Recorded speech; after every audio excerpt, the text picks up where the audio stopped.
McLaren are giving Norris the title. Those absolute welcome to the Blatantly Biased Racing Podcast. No, wait. We had a race. We had a race in Singapore. Didn't have a race, by the way. But was it just basically, you can say, an exhibition of different Papaya wives rules. and girlfriends of different drivers? Was it that? Hey, I happen to like watching WAGs, so... I do too. But only on Instagram, not here. Not on only live in telecast. There's a bikinis. reason. Welcome to Blatantly Biased Racing Sure. Podcast. Welcome to the Blatantly Biased Racing Podcast. Now here's a bald guy and some Indian. Great job. How are you, man? I'm good. Yeah, it's we'll get to that thing a bit later. Well, Alonso made a great point regarding that as well. So yeah, we'll talk about it a bit later. But first of all, great job by McLaren for having a mini implosion of sorts. Yeah. Let's start with first of all, because there were two things that were blown out of proportion. I'd say blown out of proportion. Other people disagree. The Dirty first air was, and... yeah, apparently being so far ahead leads to you misjudging a breaking point or whatever happened. So first of all, which one do you want to touch on? The Max Verstappen basically losing it on Lando, or the Papaya implosion? I think the Papaya one's going to take a lot longer, so let's just talk quickly about get through the Max thing first and then jump to that. I genuinely, when he started, I didn't hear the radio message during qualifying, right? Because one, it was like 5 o'clock in the morning or something, or 7 o'clock, and two, I was incredibly hungover. So I was, as is the case, I'm Irish, forgive me. So I didn't really know what was going on until it was the post-race conversation there, or the interview they were having. And Max goes, "No, I'll remember it." He says, "It wasn't Oscar." I'm like, wait, what is he talking about? Like, what happened here? Because I know he backed out, but I was like, what actually happened? Yeah. So then I went back and watched the onboard, and I think it's fair to say the dirty air probably did hit him because he was within a certain amount. That's fine, but like, Norris was miles up the road and not on the racing line, doing nothing wrong, doing what tons of other drivers do, and Max just had like a mini meltdown over it instead of just. Like, it was just unlucky, you know? And to be honest, I don't want to bash too much on Max because I've said this 1,000 times and Seb famously talked about it. These guys are literally under the heat, under pressure, trying to do a perfect lap. Something goes wrong and you have a bit of you're just pissed off. Your aggression level is up through the roof. Your testosterone's flying. You know, you're just in the mood to have an argument, and that's why road rage exists. But what was strange is how long he went on about it afterwards. So it was like, you think... Yeah. You know, maybe not for the post-race interview, but like, he was still going on about it after that. And it was like, just calm down. Like, this, clearly, if you watch it again, it's like, oh, okay, yeah, fair enough. Yeah, he watched it again and he doubled down. So his view was, and again, his view is legitimate, I'd say, where he said that on a track like Singapore, because of the closed walls, you tend to keep a 7 to 8 seconds gap between the car ahead, and this is a bit of an unwritten rule that we tend to follow, and it was not followed on this occasion because Lando was around 3 seconds ahead. Now, fine, understandable, but that's not him blocking you. He's not obliged to do something like that. And since we are talking about the unwritten rules, when did Max start talking about the unwritten rules when he's not even following the written rules at times? Yeah. Which was slightly ironic. He was frustrated. I could understand that, but when he continued to double down, yeah, I didn't appreciate it because it didn't really make any sense for me. But but again, Verstappen fans. I mean, I even tweeted about this, and I think I lost a few Verstappen followers. Oh, no. Well, I'll cry about it later. So the thing is, it's just the same fandom thing. We used to see this nonsense from cult LH at a time. Now we see it from the cult Max Verstappen fans, because you need a villain and everyone tries to find a villain. Right now it's Norris, and he keeps being projected as someone who is not entirely the case, because I saw the replays again and again, and again I can understand. Maybe the dirty air played a role, but you have to adjust. Well, like I'd say it's a bit of an error. He wasn't impeding, nowhere near impeding. The dirty air's there, like, you know, you can give space or whatever. So there's two options really, which is one of the other, like either Norris was just doing that and just, you know, didn't realize or whatever, or he was talking on the radio and fully within his rights to kind of go at that distance in front, fine, and it affected Max and whatever. Or there's the other thing I saw on X, which is people getting annoyed because he purposely did it to upset Max's lap. Which genuinely, if he did, don't get annoyed about it, because for the last year, the same people who are getting annoyed are saying that Norris needs to be more ruthless and aggressive. Well, there's ruthless and aggressive, like specifically trying to fuck up Max's lap. I don't think he did that. That nothing tells me he did that. But if that's the theory you want to go ahead with, be my guest. Yeah, fine. Then you have to admit that Norris was incredibly ruthless and aggressive this weekend. Yeah. I had a different theory, by the way. My theory was Max realized that, oh shit, the championship is on. Mm-hmm. And he wanted pole position because he knew if he had pole position, the race was his. Mm-hmm. That's my 2 cents on the whole thing. Now let's talk about... Okay, anything else you wanted to add to this one? No, I think maybe the dirty air was affecting him there. It probably was. But he also misjudged and locked up, which just he made an error and got annoyed about it. Like, you know, if Norris made that exact same error, regardless of where Max was, none of those Max fans would be saying Norris, like Max's dirty air. Even Norris would not be saying that. No, they'd be saying, I misjudged the breaking point. But when it's Max, all of a sudden, it has to be someone else's fault. Has to be. You know? So, yeah. Fair enough. The only thing, guys, I mean, we also have a lot of Verstappen fans. Only thing, one thumb rule I hope you all follow. Never take any driver, be it the best one or the worst one, never take them on their word. Yeah. Never. Drivers lie. Drivers will say whatever it takes to win or gain an advantage. And when they don't, they're competitive people. Like, they're the ultra competitive people. So, of course, like, think about it. The same Verstappen fans who will complain about that will be the ones being like, well, Norris doesn't even want to win a championship. He doesn't have that aggressive, always has to win. So you want people to have that attitude. So, like... Yeah, you asked for it. Yeah. Look, Verstappen is the best driver since Schumacher. We've said that 1,000 times here. Sorry, still gonna, just like I would have with Schumacher, call him out when he does something bullshitty. And this was bullshit. So, pretty much. Fair enough. Next up. Now let's talk about how Lando Norris betrayed Oscar Piastri. Trouble in paradise. What's your take on the whole thing? I'll go after you. So, a couple of things. First of all, just to note on, I think if Oscar or Verstappen had to pull that move, we'd all be praising it without a question. Yeah. And everyone would be saying Norris shouldn't have left room there. Or Norris should have backed out. He was entitled to the space because Oscar got ahead and it's Norris's fault. Or if that was Verstappen pulling that move, everyone would be like, what a fucking amazing overtake. Which it should be, because Norris, I think, came from 5th and made an incredible overtake and pulled himself up to 3rd. Yeah. And great move. And sure, I can see why Oscar's annoyed, which we'll get onto in a second, but great move. And yet I saw no one praising him at all for the move, which is, as you said, just goes back to, I don't think Norris is the best person in this title fight. Oscar's been far better. Verstappen's been far better. Russell has been far better without the car. I'm not saying Norris is the best, but like, can we all stop this silly brilliant stuff in the last? Can we all stop this silly hating stuff? Like, he did exactly what we all want him to do this race. Went hard. Went against the fucking like helpful team guy.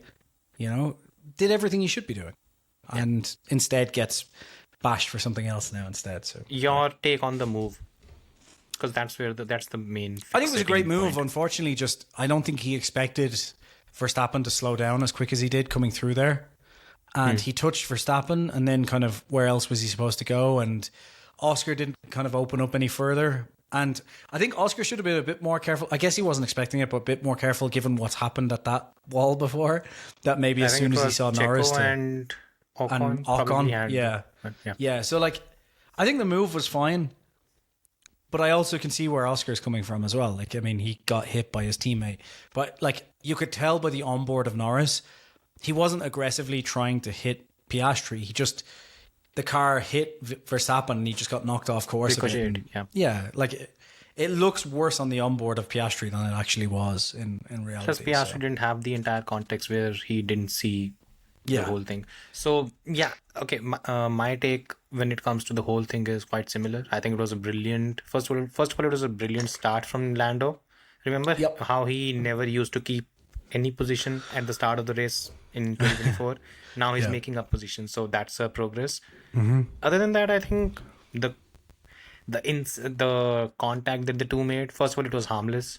Neither Oscar, neither Lando picked up any damage from that. The only damage that was picked up was from on the front wing from the contact with Max. Yeah.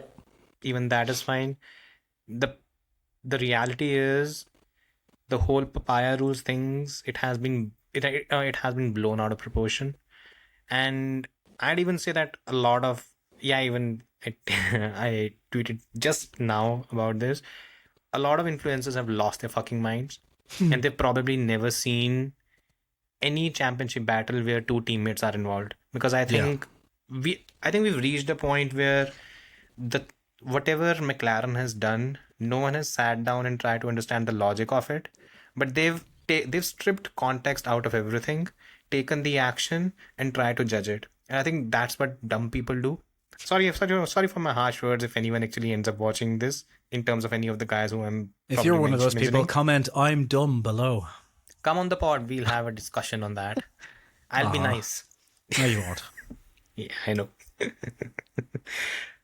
Okay, so what happened initially is the whole fairness thing that McLaren tends to talk about. It started in probably, I think I'd say Hungary 2024.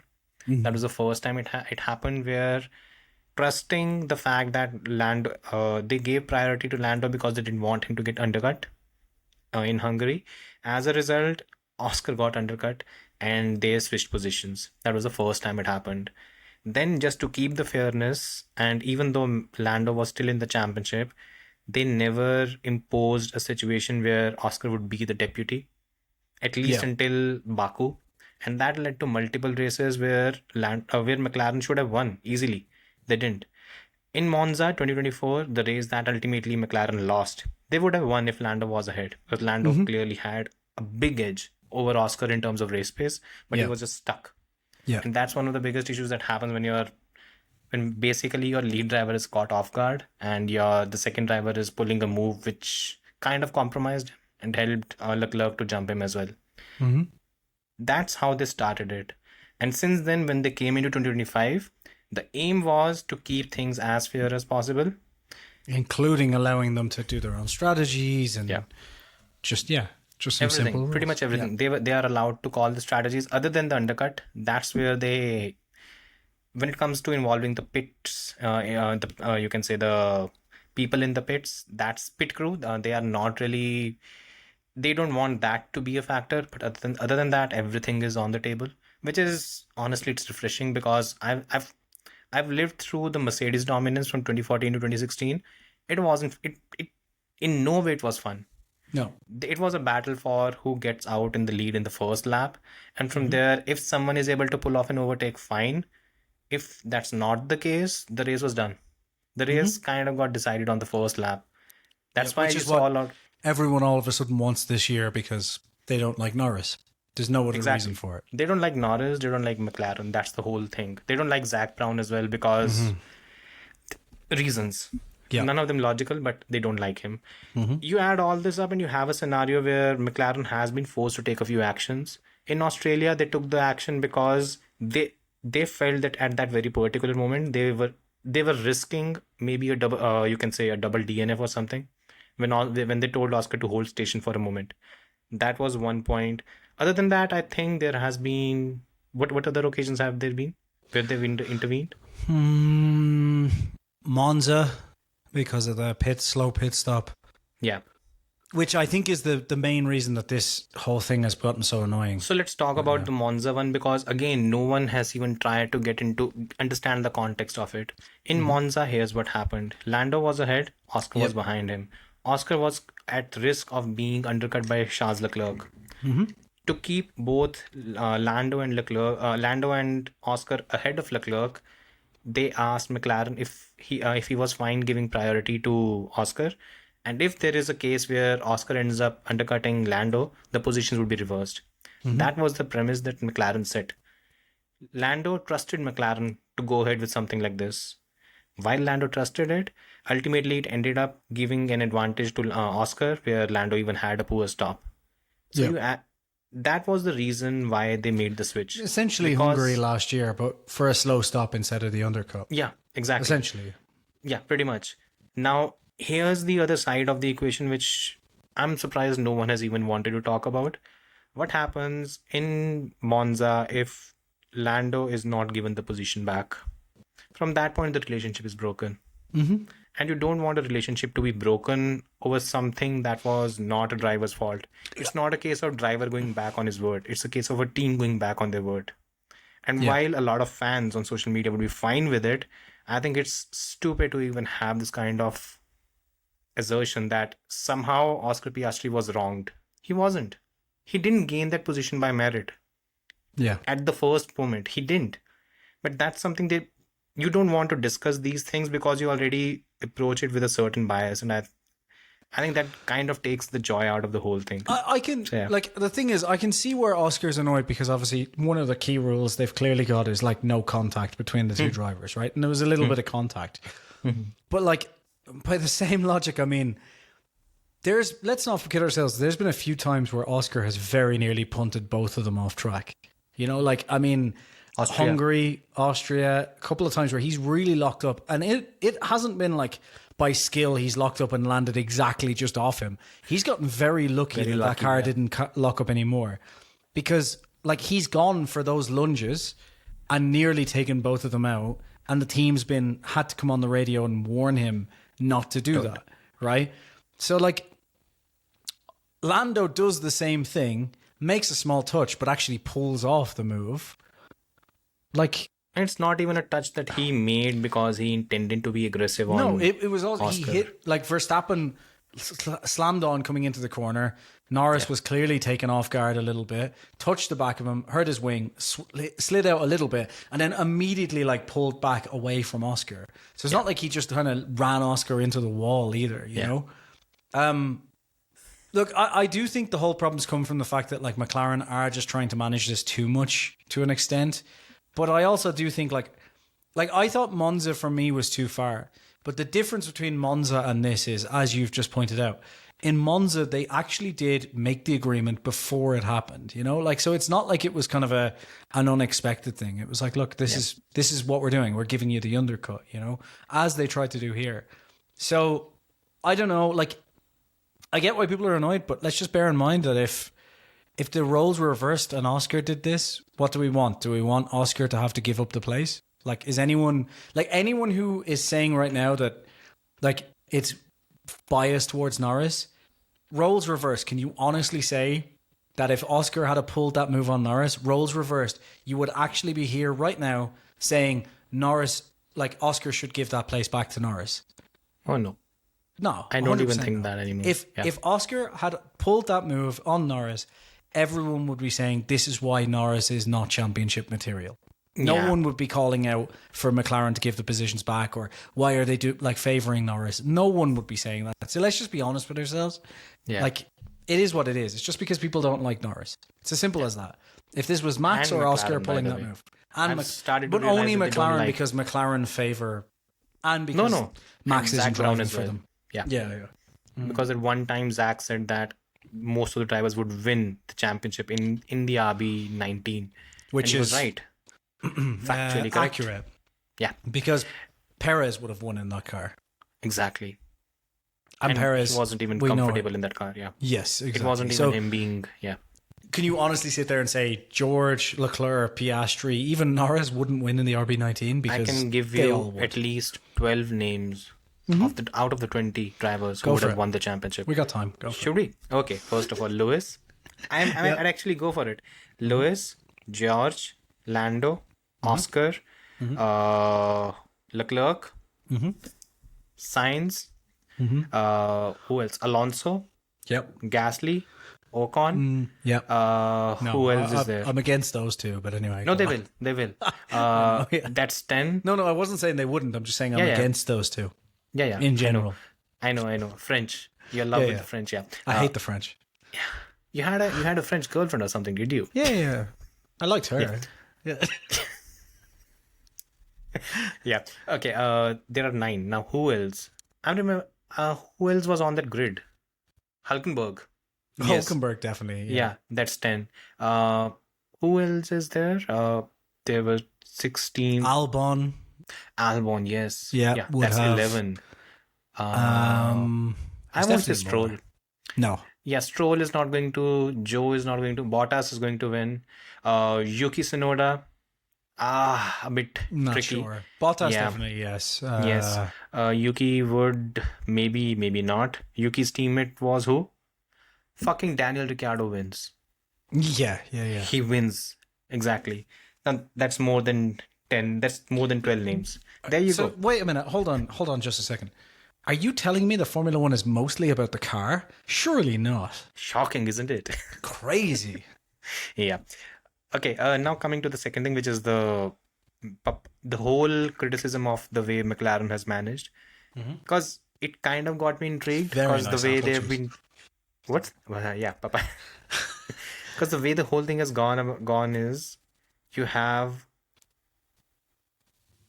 The last time we had something where the teammates were actually battling for the title was 2014 to 2020. Sorry, 2014 till 2016. 2016. Yeah, and that was a fucking nightmare for them.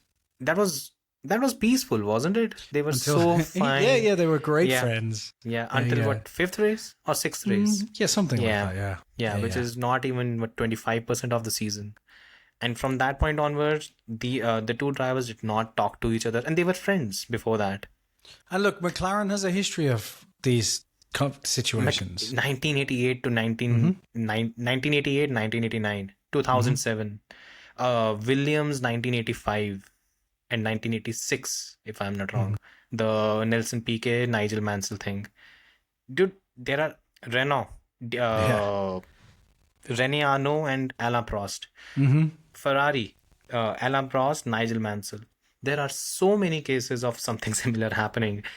And if McLaren has gone ahead and learned from all of those and pretty much made it clear that from our end, and by the way, all these cases, why things fell off. First, lack of trust.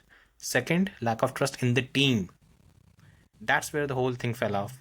Right now, what McLaren has done is they've tried to exercise as much trust as they can on the drivers, and they've made sure that the drivers trust the team as well. That's why we are in 18 races now, and again there have been flashpoints. It's not really. We are not going to see a scenario where 10 years down the line, Oscar and Lando are not talking to each other. Okay, don't clip me on it because who knows what Yeah, we will. the next race. Yeah. I think the thing is, look, the problem that you have whenever you try and do this, though, is like constantly you're going to have people unhappy because the rule is like no contact and contact was made here. So immediately the question is, well, it was no contact. So clearly he should have had to give that back, which Oscar was arguing for, which I know some people were like, oh, how desperate is it? But I'm like, he's going for a fucking title. Like, It's fine, yeah. let him, like, he's going for a title. Even if he's like starting from 12th and Lando's in first, he should be going, can we swap position because Lando had a bad start? It's like, you know, of course you ask. Of course you do. Like, 100%. Look at Verstappen in Brazil, 23, was it? When he wouldn't give the position to Perez. 22. Perez, was it 22? He's like, oh, I told you I wasn't doing that again. It's like, the championship, he had the title. Like, everything was over. You know, like, there was no reason. But he was a champion, and that's what they do. So, there's no desperation there. He's going for a title, and it's his first title. So, I don't know. I think what McLaren are trying to do is laudable in some respects. Like, it is, they're trying to give like an actual fair championship, which most teams in this position don't do. They have their number one, they have their number two. Like, realistically, if Perez had have been comfortable with that car in 23, was it, where he was only like 15 points off at one point at the start of the season, remember? 22. No, 23 22 well. was 22 was Leclerc. 23. But 23, remember, he got the pole in Jeddah, and it was like 15 points between them. And for a minute, it looked like Perez is actually going to challenge here. And then it obviously didn't go that way. But like, if Perez had have started to challenge, do you really think Red Bull would have let that happen without like making sure that Verstappen had preferential treatment on everything? No. Yeah. Same with Mercedes and Lewis. Like we saw it over and over again. Lewis got preferential treatment. So I think it's laudable that they're trying to do this. I just think that when you try and artificially do something, but there is always going to piss people off. Look, there is no artificial thing. I don't think they're manufacturing anything here. Both the drivers are free to race. They're free to race hard. When it comes to not making contact, what it comes down to is, please don't crash into each other. Yeah. A slight touch here and there, which is not even, you can say, it wasn't intentional in any which way. That's fine. Yeah. I think that's fine. And I think that, and again, there are people that are cheering for let them race and everything. They are letting them race. They're letting them do almost everything that is possible. You've seen what happens when things go wrong. Go back to 2014. Go back to 2007. Go back to 1988, 89, Look, 84, 85. So many cases where... Even as I said earlier, like earlier this season, McLaren let Oscar get pretty close to taking Norris out before saying anything. I know this time was they did make contact, but it was clearly accidental. It wasn't anything over. It was some wheel banging. Like, I don't know. Like, if this really annoys you, if you're watching this and this really annoys you, I don't know what to tell you other than like, would it annoy you if it was Oscar? Because I just don't think it would. I think that's all this comes down to. And just final thing to touch on, and then we'll just wrap it up. If McLaren wanted to favor either Lando or Oscar in this championship, and if it wanted either of them to win, just like I posted on X, we would not even know it, and one of the drivers would be 100 to 150 points ahead of the other. Yeah, we would not even know that. Oh, if they wanted to favor someone in this, it'd be really easy for them to do. Yeah. Really easy. It's not going. It won't take much. It never takes much. You literally can just maneuver one or two things, and that's it. And the driver would not even know. Yeah. Exactly. And it's something that I think the problem is a lot of new fans have come into the sport and they don't know the nitty-gritties. And you have a lot of these new influencers who also don't know anything about the sport and they yap like they know everything. That's the thing is, it's very easy to sit and do mental gymnastics when it comes to the sport. But for you to reach that level, you need to know how the sport works and how things can actually get done. I think this was something from John Noble on the race where he said that, look, if they wanted to favor Lando or if they wanted to favor Oscar, you and I, we won't even know. And one of the drivers would be comfortably leading. Because we have the trend. Last season, Oscar was pretty much ran to the ground by Lando, isn't it? This season, McLaren at the start of the season could have made the call. Okay, fine. We have this current scenario. One of the two drivers is going to win. Let's pick one. Let's back him, because that way things would be peaceful. And if the same trend followed this season, which followed last season, none of us would be complaining or would be saying, okay, what happened? It's just the repetition of last season.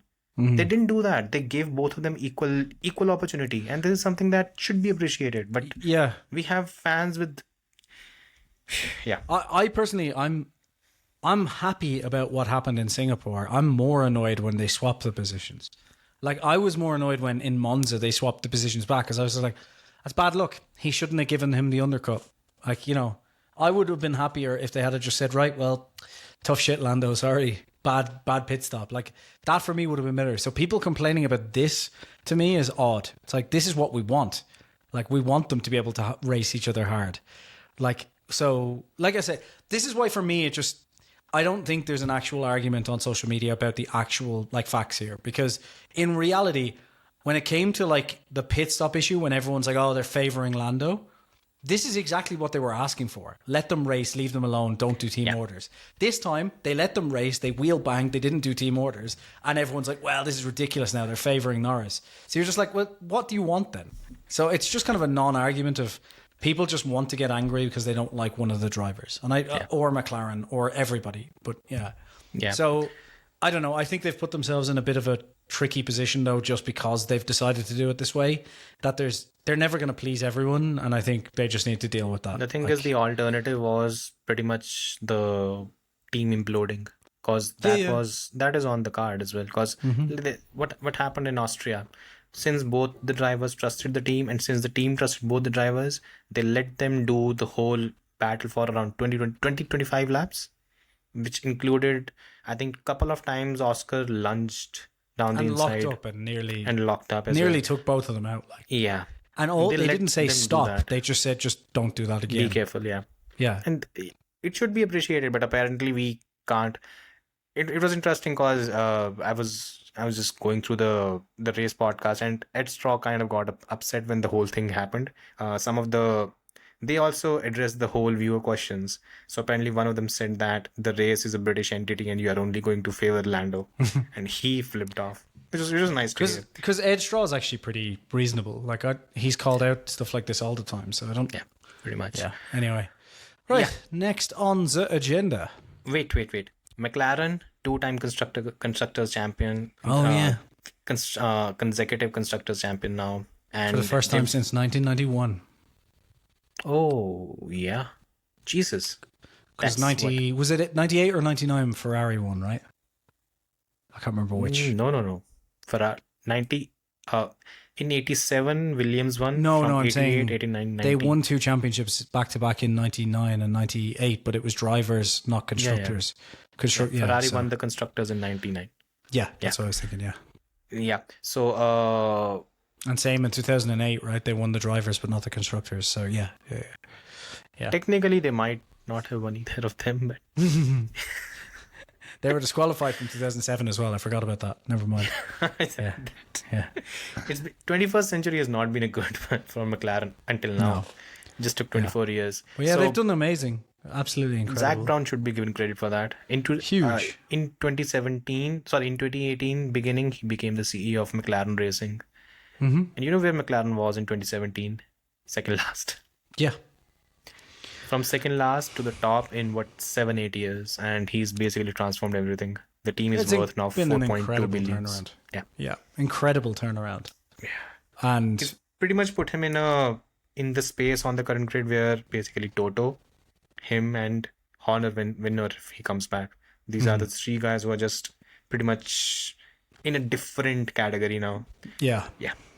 Anyways, let's talk about Toto then and Toto's team, which apparently after George. the blue.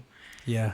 So on a track where heat is one of the factors and you have to keep the rear tires under control, a team that has been struggling to keep the rear tires under control for the last 4 years apparently ended up winning. Not a team didn't. George, The driver. Yeah. okay, we are playing that game. Well, if this was Red Bull, we'd be saying the same thing, right? Yeah.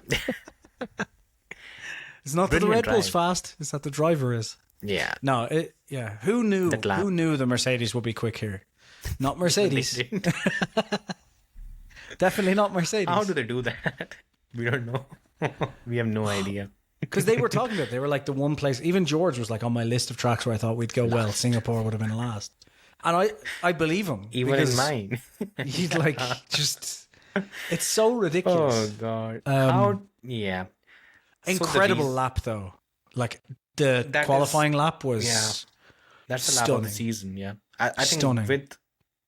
with Max's lap in Japan Mm. and with Leclerc's lap in Hungary, because even those came out of the blue. He left nothing on the table. Like literally nothing. Literally like, nothing. Hitting the wall, everything. Yeah. Yeah. The fact that he hit the wall and is at the last corner, coming out of the second to last corner, hit the wall and properly like slammed it. You could see. Yeah. And still just kept his foot in and just went for that last corner. Fuck it. George has always been like he was Mr. Saturday for a long time in Williams. Yeah. And he's still Mr. Saturday. He's just amazing. The problem is now he's Mr. Sunday as well. So he's just become, as we say, was a Mr. Consistent, I guess is the thing now. Like this is why I think George is up there with Max and Leclerc, because I just think like when there's performance in the car, he will get it. Yeah. Like this is when people kept arguing, oh well, if you put George and Max alongside, George is going to be or Max is going to be 2 tenths faster or whatever. It's like fuck off, because whenever there's performance in the car, George gets it. And this is perfect weekend. If there was a 2 tenths difference, Max would have won that. Like, 100%. Like, so 100%. just There's no really point to discuss that. By the way, George even improved on the second lap. Yeah. Yeah, because he was the only one who did. incredible. I think he was the only one who did. Yeah.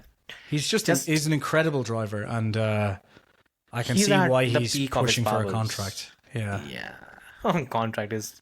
So the report that came out is George has been off, and this is reliable. So the report that came out is he's been offered multiple contracts by Toto. He's not taking any of them. The fix, you can say the problem first of all is that He wants a 2+1 duration. Yeah, that's the first thing. Second is he wants. Second is a bit negotiable, which is basically lesser marketing days and something. If that's just something they push for all the time. If that was the sticking issue, he would have signed it already. Exactly. Yeah, and there's one thing he also said. He said that he would be fine with a 1-year contract, but he wanted a stipulation where if he beats Kimi in 2026, he would get an automatic renewal. And Mercedes is not willing to do that. Mm-hmm. First of all, it's ballsy. Second of all, it shows where Mercedes' mind is at. And I think that's... And again, we've known it. George Russell fans don't want to accept that fact, but we know where the whole thing lies. I personally, we're pretty confident that Max has an option on 2027 at least, right? A signed option. Yes. I think we're all pretty clear on that. And not just our subscribers. I don't know about the rest of the world. Yeah. But you've heard it from some people. I've heard it from some people now that I trust on stuff that Max has it signed, and essentially it's up to Red Bull now to convince him to stay after 2026, and the option is on Max's side, so he can go if he wants. So essentially, Toto said you're here for 2027 if you want it. Essentially, is what I've heard. So my inkling is that the real holdup here is. I don't think Max's camp want George as the teammate, and I think Toto definitely wants Kimi. So they're kind of in agreement that if Max comes over, Max's team don't want George there, and Toto wants Kimi there as well. So they're aligned, and George knows that and is essentially saying, no, I'm not. Then why would I stay? And I think he'll inevitably cave in December. I do think so, and we talked about this before. But I do think he wants to really dig it into Toto that he wants to make it clear. Think about what you're doing here, because as I've kind of talked about and I've spoken to people, and Toto as well does need to be a bit careful, because if he drops George and Kimi doesn't perform, and then the car next year doesn't perform as expected, like I just said, the option, as far as my understanding goes from people I've talked to, the option is essentially on Max. So Max has signed it, but Max wants to be the one who decides in 2026 to go or not, right? So he has a seat if he wants it. That was the way that Toto was able to get him to sign it, right? So if that's the case, then Toto needs to be really careful, because essentially if he loses George and doesn't have a car, he then loses Max as well. And then he goes into 2027 with Kimi and an underperforming car. He goes into 2026, with Kimi and an underperforming car, because George may not dropping George. No, but I mean, if George decides, George is not sitting out. Neither do I. But if George does decide, right, no, I'm just not signing. If George sits out, I think first of all it's ballsy of him. Second I of all, think he goes to another team. I think some other team buys him out. I don't know who that would be, but it'd be very, very strange if some other team, even if it's just a 1-year contract, doesn't pick up George Russell, because he's such an asset to any team. That I could see a number of teams going, fuck it, we'll pay the money to get him out of that contract, Yeah. The problem for George is it's not going to be one of the top 4. That's the issue. Probably Audi. Yeah, Audi. Maybe Aston. Who knows what's going on there? George and Aston would fit like a glove. Apparently Newey and Horner are hanging out, apparently. So that's what's going on at Aston. Yeah. Which is interesting. But that's something that's going to go on and on until December before we actually find out what's going to happen with them. I think everyone has to be very careful about what they wish for when they are being very, very receptive of having Kimi Antonelli as a teammate. Because whatever I'm seeing signs of something very, very brilliant from him already. Kimi will be brilliant. Yeah. And Max needs to be careful for what he wishes for if he's fine with having Kimi as a teammate. And I think even George needs to be careful what he's wishing for if having ultimately that kid being a teammate, because he's improving. He's getting there. He's not there yet. He's not a finished product. But once he hits his stride, which is slowly getting to, it's going to, there are 5 races left. I think 6 races left. I think Kimi would be on the podium at least once this season. I won't be surprised if he springs a surprise in Vegas or something. Mm-hmm. He's slowly getting there, and the pace is there. And if it wasn't for the last qualifying lap where he kind of fucked up, he would have been in the top 3. And from there, he probably would have got a podium here as well. Mm-hmm. So I think Toto knows the potential that Kimi has. Probably that kick on the backside that he kind of gave in Zandvoort, it helped. But yeah, it's close. Let's see where it goes now. I still think though it's a big risk to lose George. Losing George is a big risk anyway, because other than being so desperate about having Max, you would not do something like this. I just don't. Other than he has assurances, if that's where it comes down to. As far as I'm concerned, at the moment, if you drop Max, if you don't get Max, you currently have the best driver on the grid other than Max.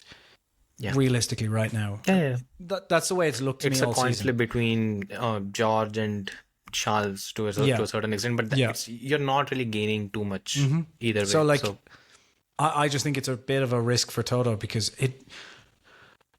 look, I just think if he doesn't have at least a top 2 car next year, like if he's not in the title fight with his car next year, I don't think Max goes there, and then George goes anyway.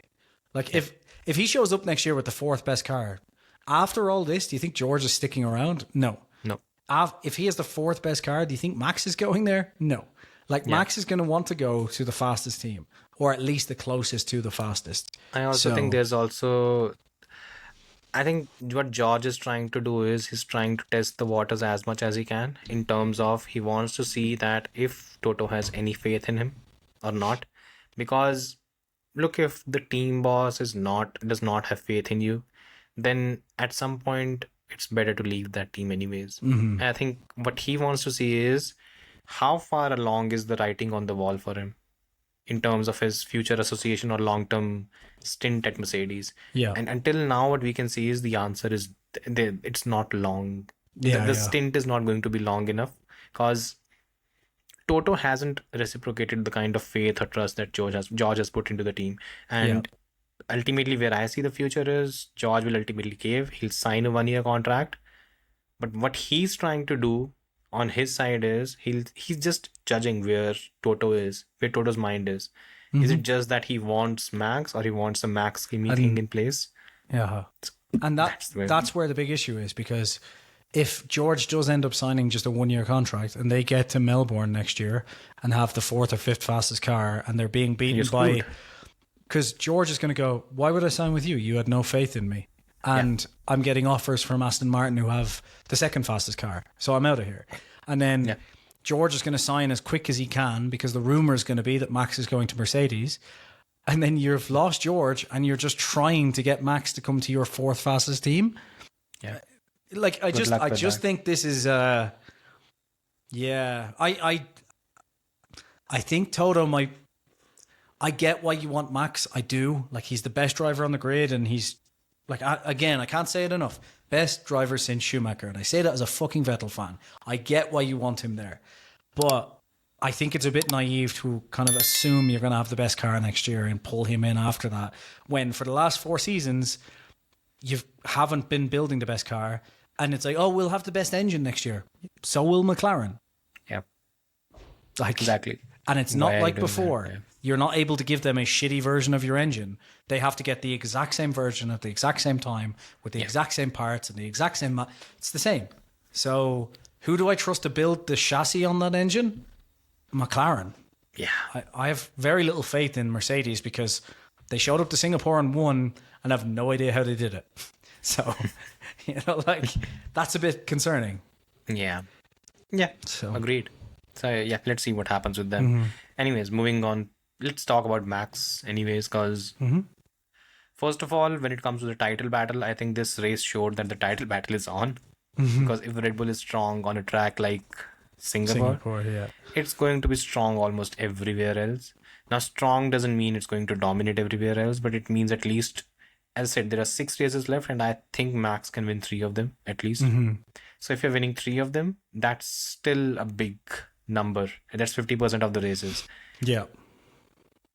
On the other hand, do you think the call to go on the soft tire at the start of the race, it cost him the win?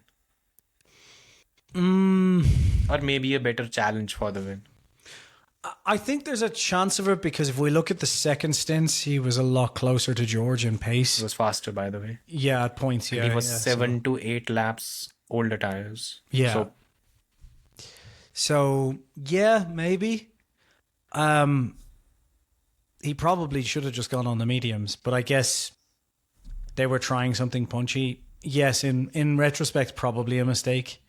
Although the other thing you can say is, like, it was incredibly difficult to overtake, and most of the loss was happened because of starting on the inside there. Like, we saw a few drivers getting caught up in the just less grip on the inside after the rain. Yeah. So even if he goes on mediums, yes, he'll be as fast, maybe faster than George. Can he overtake him? I don't know. But he would still have an option of either undercutting or overcutting him, right? Yeah, so they could have That won on option strategy just there. went. Yeah, that option just went out of the window. Yeah. The entire demeanor that Max had, I think that was the most interesting bit, because he's now switched on when it comes to the title thing. He's still going to play it down for sure. But there seems to be a case where he knows that now the car is probably either good enough. If he or loses as by close. 15 points, it's going to be a bit of a slap in the face, isn't it?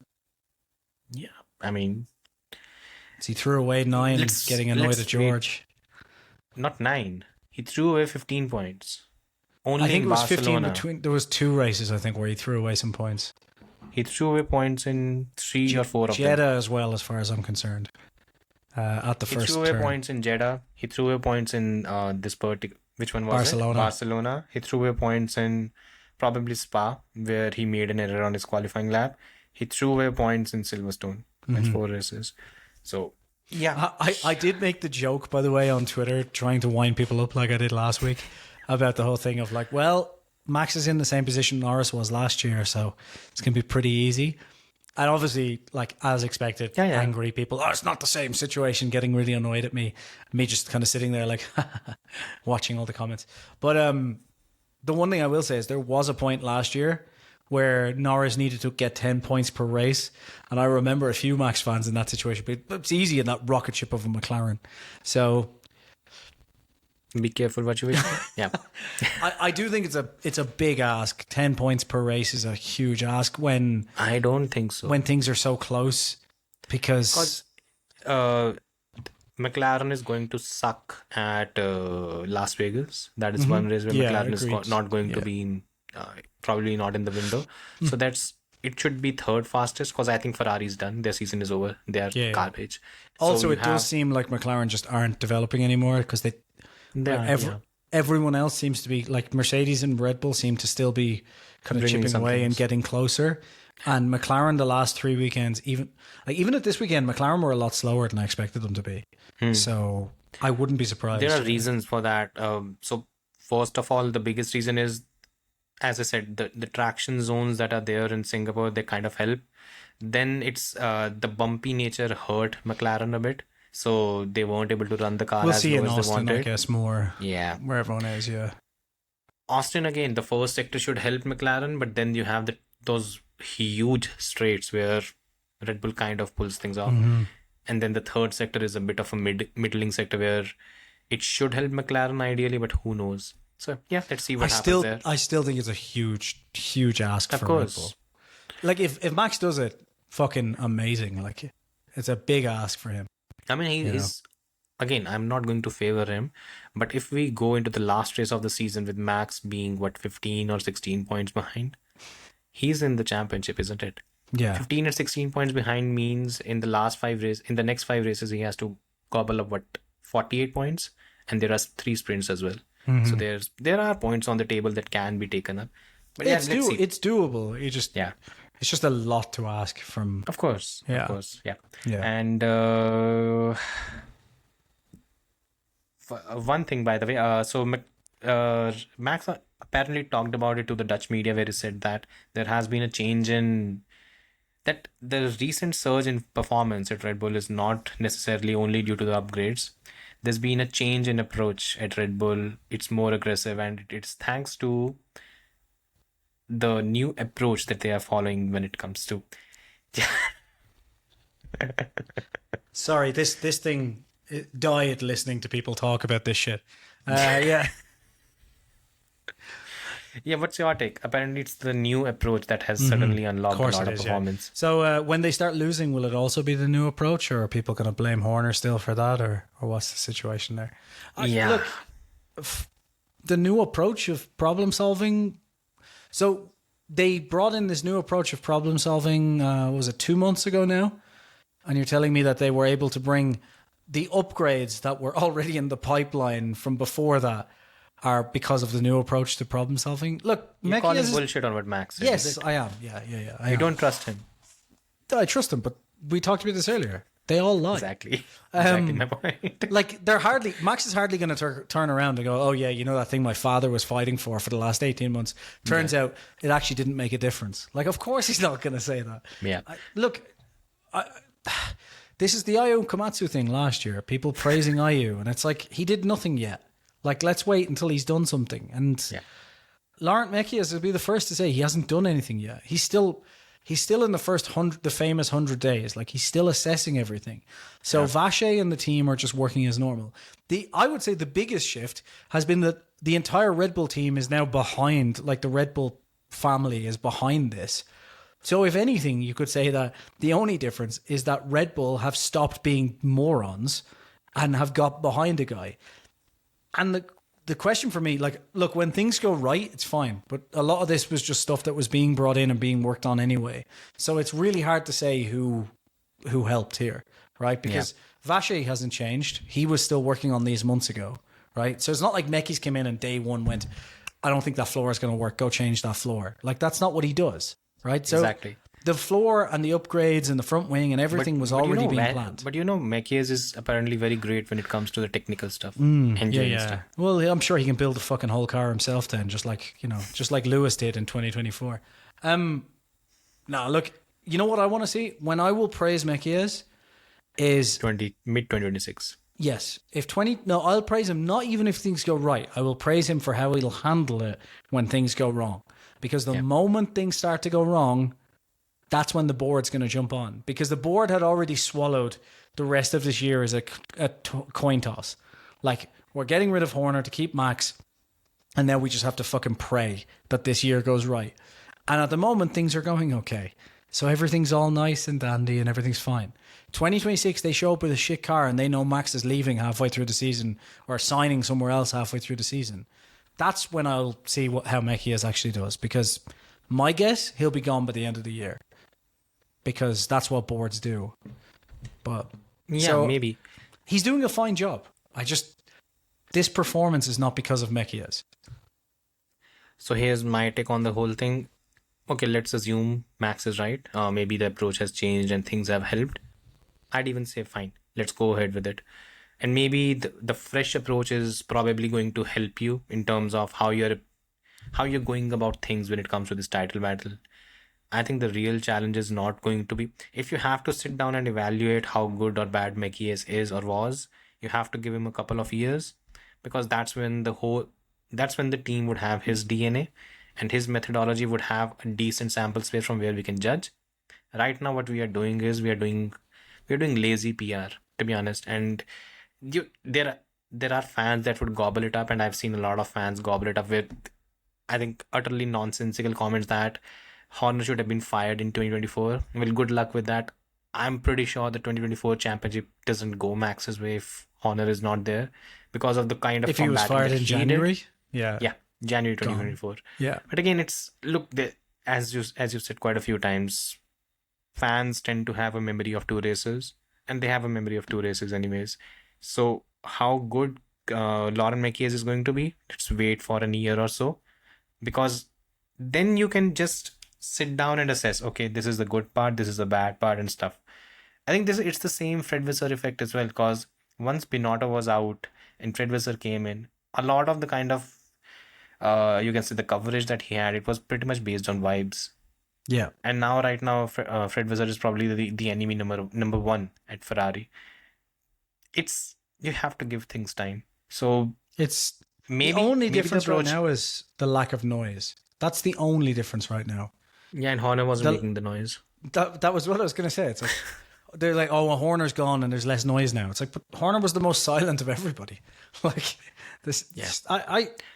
I think this is one of those mistakes where everyone's like, oh, look, everything's going fine. It's like, sure, for now, it's fine for now. Exactly. Give it some time. Give it time. And again, that's what I'd say. Maybe for now, as I said, I take Max's word that he's being heard more. Things are more in his favor. And Mekies is, again, the technical his dad's side running the team, so of course things are in his favor. Yeah, let's say the technical bit, Mekies has this brilliance when it comes to the technical side. Fine, I'll even give it that. I'd just wait when it comes to the overall impact because all these things take time. It's very, very early to make the judgments, and I think it's quite... Fans would do it. I hope the pundits don't go down the same line. But yeah, most of these decisions would have been made months ago. And as we talked about before, I've seen people be on Twitter specifically being like, oh, they're really gambling with the strategy now in a way they wouldn't have before. They're taking more risks. I'm like, have we been watching the same Red Bull or what the fuck are you talking about? Like, coming back to that, by the way, back to this kind of circles the entire point. So going on the soft tires was a risk, right? It potentially cost him the win. So are we going to hammer them for the kind of Can I just point out as well? Yeah. Going on the soft tires from the start, you know what they would have done if it was Horner there? They would have completely sacrificed Tsunoda and put Tsunoda on a different set of tires to get the data. Just not even giving a shit about Tsunoda at all. Yeah. They would have 100% favoured Max. So, like, there's a good side to that. They're giving the second driver a chance. But Horner would have 100% been focused on Max and would have been like, Tsunoda, just jump on the medium so that we can see how it goes. Pretty much. Yeah. And they didn't do that because they're trying to make it like the second driver better now. Yeah. So there's good sides and bad sides to that. Yeah, ended up putting both the drivers on the subpar strategies. So maybe it didn't work. Let's talk Same about for subpar, Colapinto. No, Colapinto such a good job. Brilliant. No, I'm saying it's such a good job, but he started on the softs as well. So once again, Alpine kicked him in the balls. Right? P16.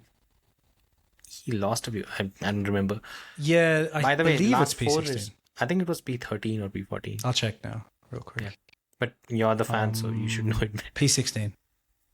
There you go. And Gasly was P19. So by the way, last 4 races, Colapinto has outqualified Gasly 3 times. And this was something that was mentioned by Steve Nielsen in the press conference. He's getting there. Colapinto is getting there. And again, it's a bit under the radar because Alpine is dog shit. Alpine is so bad. Yeah. He's beating Gasly though consistently in almost every time now. And it's like genuine. Like the thing was, I joked about it earlier in the season because it was just never going to happen. But I was like, he'll easily beat Gasly. Like I genuinely think the potential that Colapinto has is higher than Gasly. The problem is he's probably not going to get a chance to show it properly because he's got 6 races left, and I think there's just you can't show anything in that car really. Now if he beats Gasly all 6 times, he'll get an extension for maybe. Well, it depends who else is available. No one is available. No one is coming to that team. Yeah, it depends. Well, but with Flavio, who knows? You know what I mean? Like it's just But I think he's done enough to warrant a chance in 2026. 100%. We'll see. 100%. He's on form now. By the way, talking about the other driver that you like, Alex Dunn. He's left McLaren and he's moved to Red Bull. So I'm not sure if it is. Is it Red Bull though? Are we sure? Is that? Yeah. Okay. I didn't see that. If it hasn't happened already, it should be out soon. I figured it was like going to Racing Bulls at some point, but I didn't know it was official. Racing Bulls. I think it might be sticking for another year at Formula 2 and racing under the Red Bull colors and then moving up. Okay, that would make sense, because they've got Lindblad down there. Yeah. There might be a scenario where they get rid of Lawson as well and put Dunn and Lindblad at Racing Bulls for 2026. There's an Irish reporter, by the way, who's pretty close to like the Dunns, who has essentially said, he's going to be signing for Red Bull's family, so that makes sense. So yeah, I that trust that should be out. I thought that was already announced. I don't think anything's I guess. official yet. That's the thing. I was pretty sure that was what's happening, but I don't think it's official yet. Yeah. Okay, let's wait for that. But yeah, that's happening. Let's see. I mean, Dunn and Lindblad at Racing Bull, so they're probably looking at the future. Let's see what happens with them. Well, they've got to replace Max quickly, haven't they? So Yeah, probably. They also know that. definitely, 2026 Max will be leaving that team. It's I very, think so too. it's very unlikely. That's like I said. That's where we'll see how Mekias actually holds up, because when things fall to shit, that's when you want someone like Christian around who's willing to kind of fight dirty and Who's get been everything there back and done together. that, basically. Yeah. Okay, so talking about been there and has beens probably. Ferrari, that's God. boy. There's a 1 minute 45-second clip of team radios to Charles Leclerc that's been floating around, where he's just being told to lift and coast, and he was lifting and coasting from lap 7. So Why does Ferrari exist in F1? Like, what is the point of that team? yeah, You know? for a 10-minute segment on this podcast every This is just like, they could have easily, you know what they could have done? They could have easily just, the same car. or even better than that, they could have had the same drivers. They could have had Newey, and they could have had Horner. Like, that's what but they think that they're bigger and better than everyone, so they're not going to do that. And instead, they're just shooting themselves in the foot. Like, realistically, when Newey come over, when there was a chance at getting Newey, yeah, you say, sure, here's the entire keys to the entire fucking technical department. Here's a 7-year contract at $400 billion. And here's like whatever the fuck you want. Oh, I want to have a choice on drivers as well. Sure. Go for nuts. it. Like, have it all you want. Oh, Christian's free from thing. Are you guys good? Like, are you two okay? Yeah, we're fine. Cool. Christian, come over. Here's the keys. Go fucking nuts. The board is going to go sailing for the year. You just enjoy yourself. Here's a 5-year contract. Oh, and like driver-wise, we want to get rid of Hamilton. Yeah, do whatever the fuck you want. Like, just bring Sainz back, chuck Max in there. I don't care. Whatever you want to do. Just go nuts. Yeah. Like, but instead they're going, we're Ferrari and we know best. Well, you can know best and be last then. That's what you can do. It's just, it's not a serious team. As things said in Succession, you are not serious people. Yeah. I think the whole, and again, I've seen a lot of people go after Fred Vasseur, but the reality behind the whole thing is, and I think I've maybe finally made out what's going on. I think this is the man who's trying to just save his job. I think this is it. This is a man who is currently having zero job security when it comes to Ferrari. That's why he is not willing to admit that the car this season is dog shit. Because every race he comes out and says that potential was there, we didn't exploit it, or this, that, whatever. The reason why he's doing all of that is, and why he doesn't have the freedom to just come out and say things like a Toto Wolff or a James Vowles, is because he knows that if he comes out and says that the car is dog shit, this season is done. We are completely shifting our focus to 2026. We are going to bounce back then. If he makes this statement and come 2026, the car is not good, he'll be the first who'll be out of the door. Yeah. That's the problem. And you know why that problem exists? Because you have a trigger happy board who, first of all, they don't know how Formula One works. That's the biggest problem. They don't know that. And they think that they can treat it like any other entity and it will be fine. Yeah. No, it won't be. It's worked great so far, hasn't it? 20 years and counting now? Good luck, Red Bull, I say. But yeah, this is just, like it's been since 2009, right? Since 2008, yeah. Well, since 17, 18 Stefano, years. I suppose no. Since John Todd left, really, Stefano 2008. kind of stuck around for a while. Yeah, so it's just they're not serious people. They're not coming back anytime soon. Like, it's just not going to happen. Like, if they come back, I just think it's going to be sheer luck. Like, just they'll I have think maybe found. Max would be the right person. Oh yeah, Because he won't go, though. he would be in that position which Michael was, where he'll basically say that I want this, and I'm not coming if all these are not in place. See, and if you're removing any of them, I'm out. I would say yes if it wasn't for the fact that Newey did that and they said no. And the car is so I'm saying important. if Max comes. I'm not saying that he's coming any No, yeah, soon, that's but what I if mean. he Like, does. I just don't think that's going to be the case because I think like they had an opportunity to do that with Newey and they said no. You know, like, like you know, in Formula One, the car is 90%. Ferrari know that as well as everyone else do. So that's why they treat their drivers like shit, because they know if you have a good car, you're fine. Basically, you'll get better drivers or you'll be fine. The drivers will come.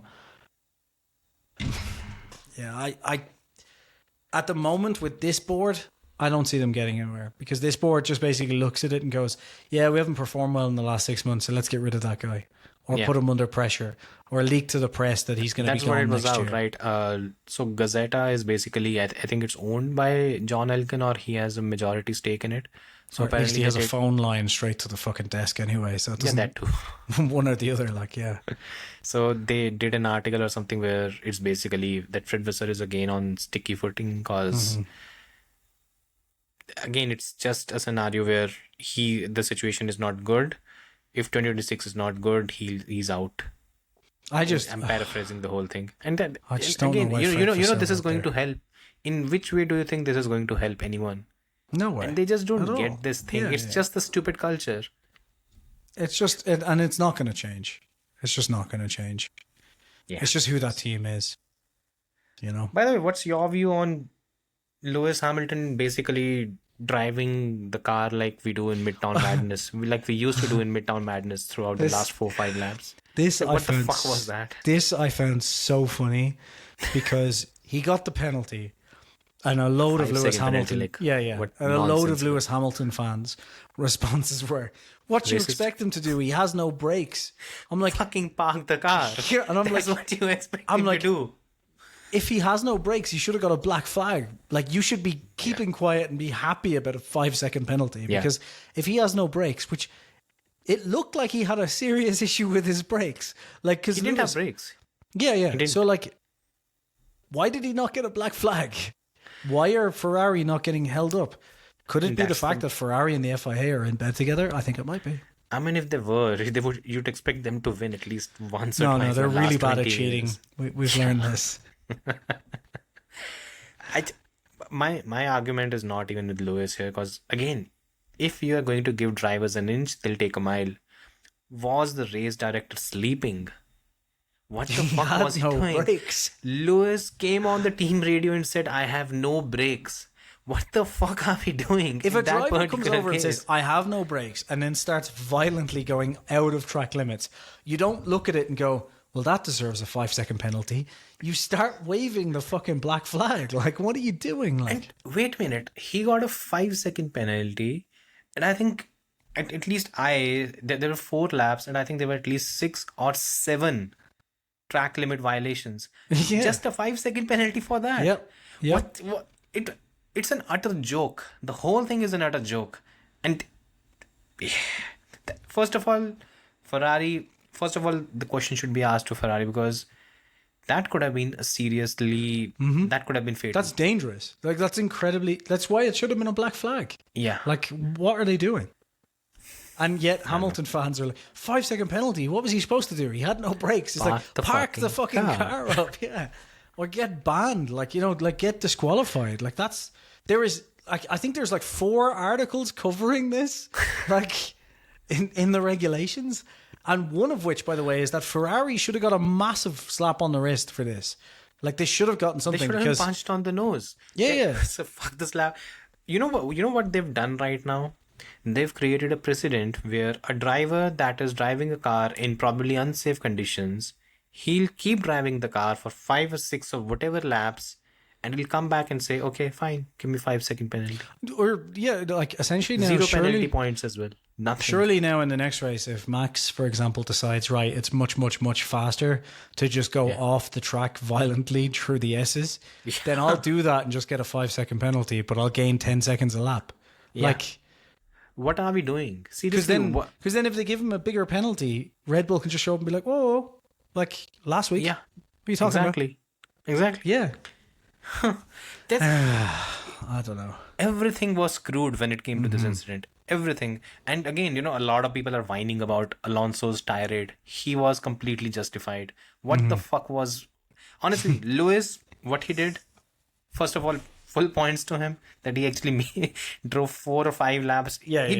What he was doing was basically what I used to do when you used to play Midtown Madness. This is Mario Kart basically everything as well. Basically the car is going over every curve, anything. You're just trying to This do is how the I laps. drive here in Mexico after a few drinks.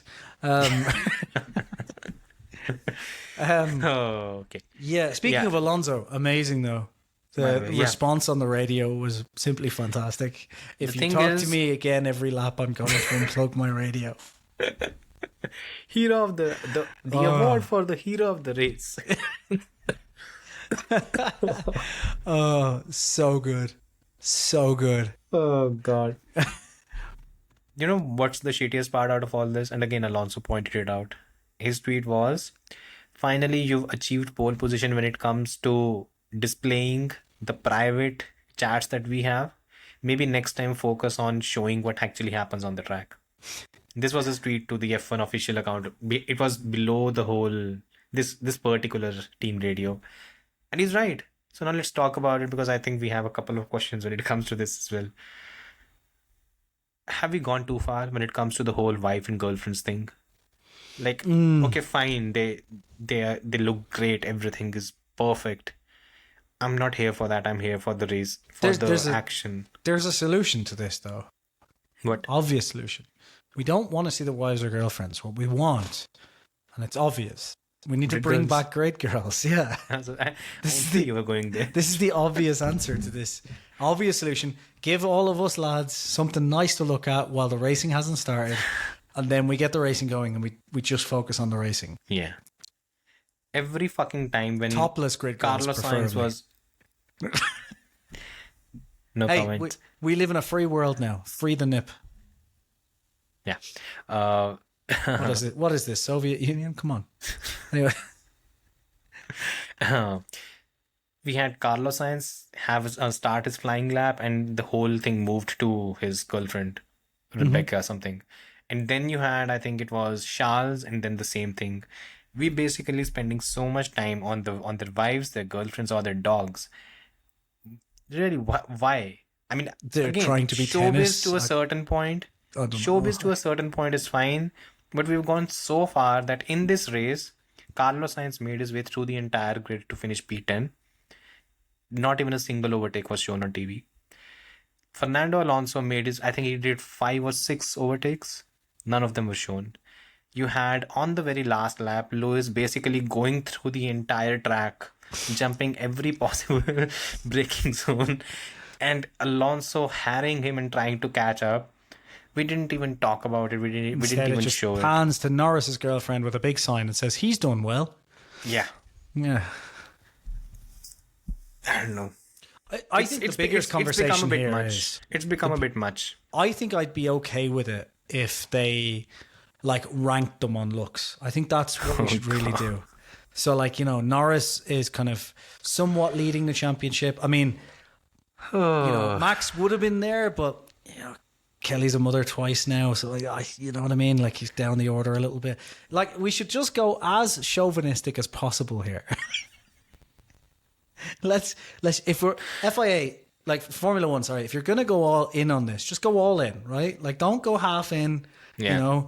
Load up the pictures of them in Playboy or something. Just go crazy with it, or what you could do, right, is all those times where fucking nothing is happening, then show that if you really need to. Exactly. It's not at the time when there are actually overtakes happening in Singapore, and what we are looking at is 1 or 2 or first of all, okay, no disrespect to anyone, they all look the same. I don't know why. You're so racist. No, not in that sense. You just think all white people look the same. Ridiculous. They are all white. I don't even think so. Yeah. I'm kidding. I mean, it's just, the problem is the PR thing has taken over too much. Every driver needs to have a few pets. They need to have a supermodel girlfriend, and all of this has to be put out on social media every fucking day. Fine, do that. Don't bring it to the races. When it starts, just keeps reminding me of the Moneyball clip. The thing, the moment where he's we don't want to hire that guy, and it's why? He doesn't have. He goes on base and he's got an ugly girlfriend. He doesn't have any confidence. He doesn't have any. But he gets on base, Oh, that was a good movie. It was brilliant. If anyone hasn't seen it, it's not about baseball. It's about the numbers. Like, you don't need to enjoy The better baseball. Brad Pitt movie, not F1. Yeah. F1 was okay. I actually kind of liked it. I mean, it's a one-time watch. Yeah. Oh, That's definitely. it. Yeah. Yeah. I think the thing is about, I know this is off topic, but like the thing about F1 movies, obviously something like Rush is going to be better because it's properly covering like an actual event that It shows happened. F1. Yeah, whereas it's a Hollywood F1 version. This was soulless. That's the problem. But it was entertaining. It's like pure It's fun. entertainment. It's a one-time watch. And Yeah. again, I've shown my wife. I mean, I've forcefully shown her both Rush and I've shown her the Ford versus Ferrari Rush and this one. She preferred Ford versus Ferrari the most, and then Rush. She didn't really like this for one. me, It was just the soul and the whole For me, thing. I just want something based on a true story. Like, that always wins for me. Like, based on a course. true story always wins. Helps You know? bring fans over. But again, the whole marketing behind F1, the movie, has been great, and at least in India, it's made quite a bit of, you can say, And the next new year user we'll penetration. have. They're working on F2, the movie now. which is F1 Part 2. So, yeah. No, I The really next hope they season. accidentally just call it F2 and no one checks it off, because that would be a very Formula One thing to do. Yeah. Right. Shall we get into questions? So, yes. Okay. I'll take a look at the YouTube ones. You can pick up the X ones. Twitter ones. Yeah, X ones. X, Twitter. Elon Social. Right. Sai Krishna. Is Oscar being screwed over by the team? Yes. Yes, he is. Oh, God. Do you want to answer anything like that? No? He's watched the rest of the podcast. He knows. And then Coffeehead says, well, Sai, I don't think he's being screwed over by the team, but I get why Oscar fans wouldn't be delighted about that situation. Coffeehead says, is Russell the most underrated driver on the grid right now? No. I don't think He's rated well, right? I think he's very underrated, but not by the viewers. I think he's underrated by Toto. I mean, but who cares about Toto anyways? But yeah, he's most underrated, no, because Colapinto exists. So I think second most underrated. Who else is more underrated than George, actually? Because I do think George is underrated by a lot of people. Like, not by us, but I think a lot of people do underrate George. Like, there's a mountain of people who think he's nowhere near. The reasoning is not his racing skill or anything. It's just that They don't they like are him because fans. yeah. They don't like him That's for a all. variety. Either they're Lewis fans or Max fans or like whatever. Yeah. And there's been clash points. But like, most underrated? No. I think there's other drivers who are more underrated. Yeah. I'm trying to think who. I think Kimi. I think his teammate is underrated right now. Mm. I think a lot of people are not able to realize the kind of job he's doing recently. And again, Hadjar is doing good. What Kimi is doing, I think, is better. I personally think it is better. Because of the teammate that he has. Maybe Franco Colapinto? I think. I think I'll wait. I think Ollie Behrman for now. He's slowly... Bordaletto getting as mature. well. Bordaletto is brilliant. Yeah. I know. Yeah. Anyway, Albon, those are the only two questions on Sainz. X. Yeah. Yeah. Okay. So here we have a few. First of all, Ahmed Fabli. How the hell did Sainz manage to get P10 from P18? Well, he did... Skill. That's one way to put it. I think he did a 40 lap stint on mediums. Yeah. And then he pitted for, was it softs or soft? I think he pitted for softs or something and just basically cut through the entire field. And again, we should have been shown that, but no one even mentioned it, which shows the kind of work the F1 broadcast did this time around. Too busy showing off the wags. Yeah. Yeah. But he did a great race, yeah. Brilliant. Yeah. He's getting there, by the way, now. Slowly and steadily. By the way, this time around, it was Carlos that got the right strategy and Albon who got the wrong one. It'll be interesting to see next year how they get on now that, like, because I think next year we'll see from scratch, like, both drivers are on the same plane of having to deal with a new car and everything. And I think it'll be interesting to see. Which way the team leans. Yeah. Yeah. Second, is Max now genuine? Okay, does Max now have genuine chance to clinch the title, or is it still far-fetched based on the race results? I think the chance is genuine. I think it's a genuine chance. I do think, though, it's still an outside chance And like the reason I say that is if it was anybody else, realistically, if this was anyone else, right, other than maybe one or two drivers, but more or less anyone else, we would be saying no, it's too far. But because it's Max, I think there's a chance and at it's it. Red Bull.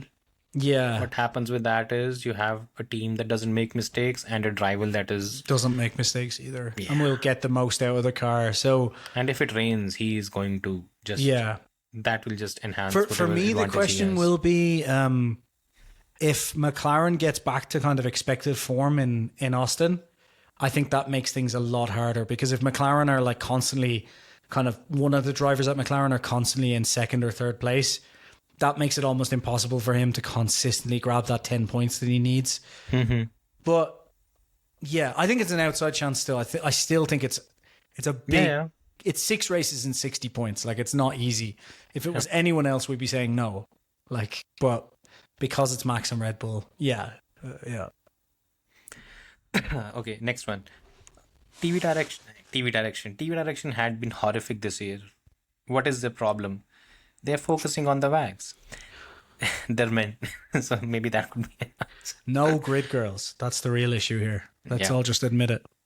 Okay, the next is Ferrari dead phase. Yeah, perfect. Does this race show that Alonso still has it? Yeah, it does. Yeah, like, look, Alonso clearly isn't peak Alonso, and obviously there's like age will hit you at some point. So like, look, obviously guys like Max and Leclerc and so on, they're the young guys now that have the skill that can fight Alonso. But Alonso still, like, I really think if Alonso was in one of their cars, like title winning machinery, I really still think Alonso was maybe not win, but he's certainly giving them a run. Yeah. Like, if Alonso's in that McLaren, he's beating both of those drivers.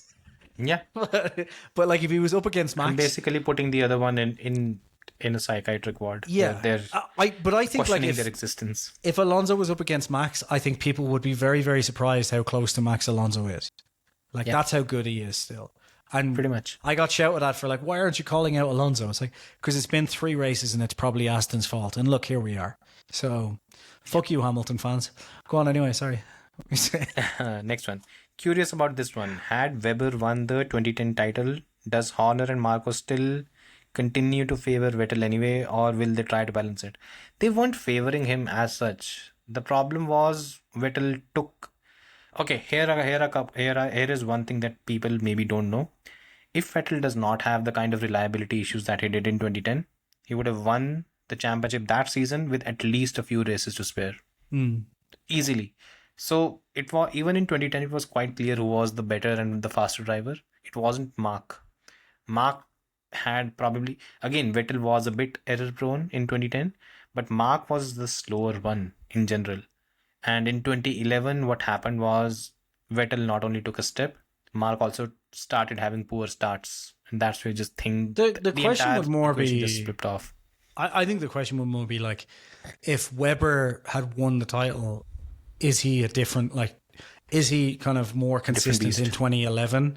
And in that case, it really depends. Like, if he's consistently beating Vettel in 2011, then obviously the team's going to start kind of pushing towards that. But I just don't think that would have happened, because I think 2011, it would have just been this champion getting beaten by his younger teammate again. And I think they would have moved that way.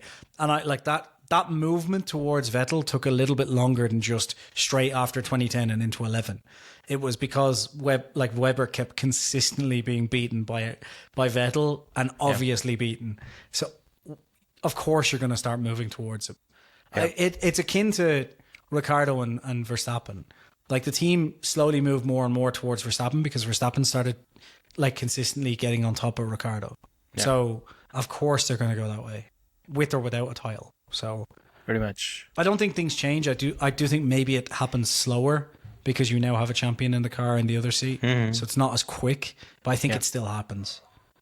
Pretty much. Plus the trajectories were different, right? Mark was at a particular level and Vettel was surging.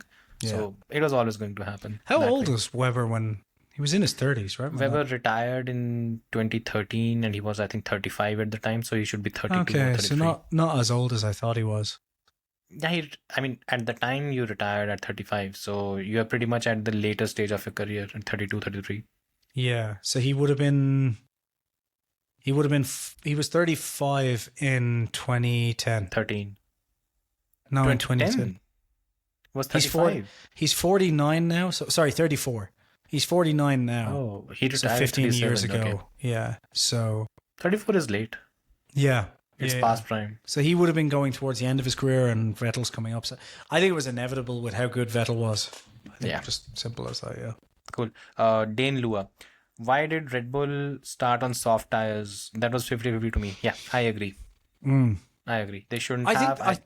I think they just gambled thinking that they could get ahead of Russell at the start. And when that didn't work out, the downsides of the strategy all showed. It could have gone a lot worse. Because if the tires fell off a bit more dramatically, then Lando could have had a chance to maybe line up for an overtake. And that could have really screwed Max's race. Yeah. But do you think had Lewis gotten the 3-place penalty for ignoring the red flag in FP3, he would have not been chasing Antonelli throughout the race? It would have... Okay, I don't think he should have gotten a penalty for the red flag infringement in FP3. So it would have... he would not have been in a position to chase Antonelli anyway. But yeah, I mean, it's fine. It wasn't really that big a deal. Finally, do you agree Leclerc is being too nice? This is 2 races in a row where he let Lewis by. I mean, Leclerc's tires were dead and Lewis was almost 3 seconds per lap Lewis faster. was a lot faster. Yeah. So that's just it. Pointless. Look, I think Leclerc's not being too nice. I think he's just dead. He's tired. He's finished. Yeah. He's been driving for Ferrari for a long time. I'm more and more starting to believe that he leaves in 2026. More and more now. I've seen people with stage 4 cancer with more energy than Ferrari drivers have, so I think the time's up. You know. Okay, now Fantastic Frog 200. Hello, Jason and Casual. I have a question regarding the 2006 regulations in relation to Lewis and Charles. I was thinking that it's been a talking point that Lewis has never flowed well with the ground effect cars, and he may perform better in the new era. However, I was curious that the inverse is not brought up as much. Is it possible that Leclerc's driving style could benefit more to the upcoming formula changes instead? He's naturally an aggressive driver, and which may not favor the ground effect cars. I was looking back. Okay.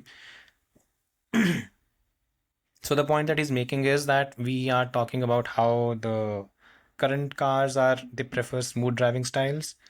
Leclerc, and okay, by the way, we are talking about Leclerc. Go back and look at how Max used to drive pre-2022. Ridiculously aggressive, and he doesn't do that anymore because the cars demand a different approach. Here's one thing I'll tell you, and I think this holds for almost every driver, including Lewis. Every top driver throughout their career, if they're going to stay at the top, they keep changing their driving styles. Lewis, the way he's driving right now, or he was driving in 2021, or in 2014, or 2009, or 2007, all those onboards, you'll see he's driving quite differently at every stage. Why? Because every car has different demands, and it kind of holds true for the new regulations as well. So the whole thing about Lewis not gelling well with the ground effect cars, in my view, it's a bit of a hogwash, because the reason why he's not doing well is his teammates are George Russell and Charles Leclerc, who are probably the best, close to the best in Formula 1 right now.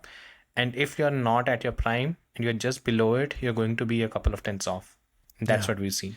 I also do think there is something to the fact that, like, Lewis is consistently trying to bring the car to him, and it's not working at all, and it hasn't worked in Mercedes. And I think everyone's talking about like how next year it might suit him better, the driving style.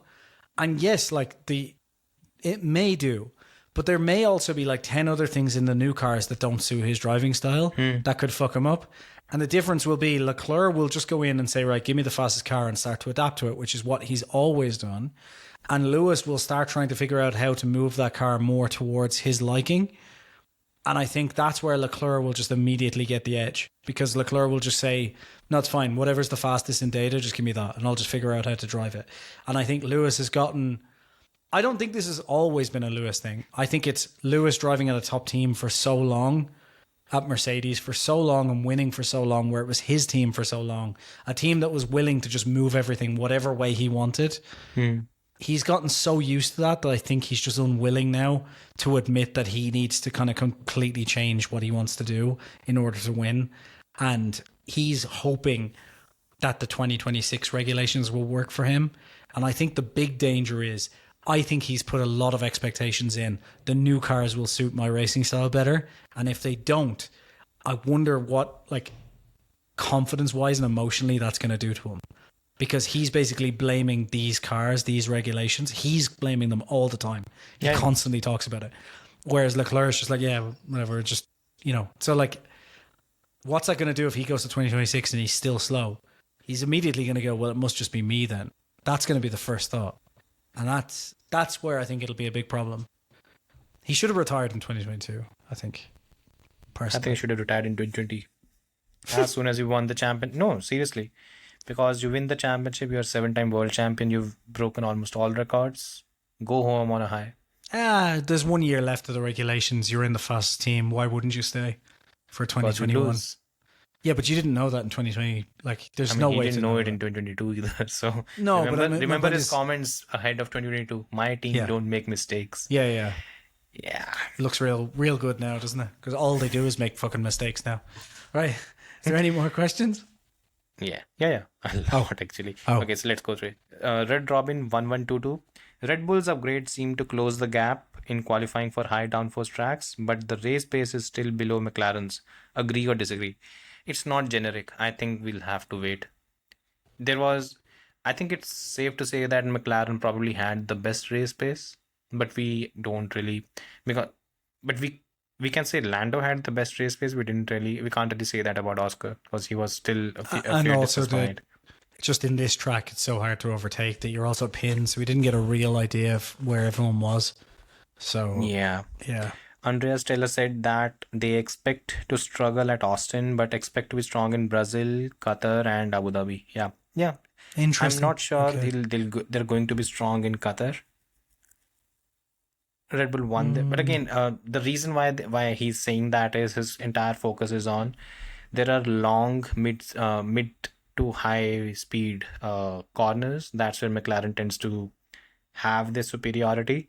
But the reality is Red Bull has closed that gap quite significantly. So it's going to be close almost everywhere, I think.